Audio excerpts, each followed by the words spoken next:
Қытайда ата жаңы төрөлгөн кызын сатып жиберди. Четелдик маалымат булактары жазгандай, сатылган ымыркай соодагер атанын экинчи кызы.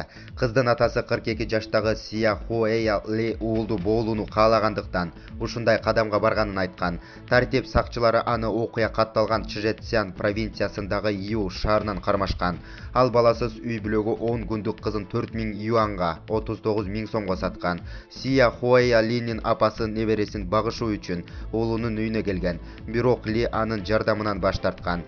Андан кийин чоң энеси келини менен жолукканда ал үйдө ымыркай жок экенин айткан. Мындан улам Линин апасы полицияга кабар берген. Сурактан кийин Ли бул аракети кылмыш экенин мойнуна алган. Ал туруктуу жумушунун жоктугунан улам эки кызды багууга өзүнө ишенбей жатканын айткан. Ошол эле учурда кызынын ордуна уул төрөлсө багууга даяр болгондугун билдирген. Көп өтпөй полиция кызды тапкан. Аны багууга алган үй бүлө полицияга кызды кантип алып калышканын дароо эле айтып беришкен. Биз 10 жылдан бери балалуу боло албай келгенбиз. Балалуу болуудан үмүтүбүз үзүлгөндө ымыркай сатып алып ата-эне болууну чечкенбиз дешкен алар.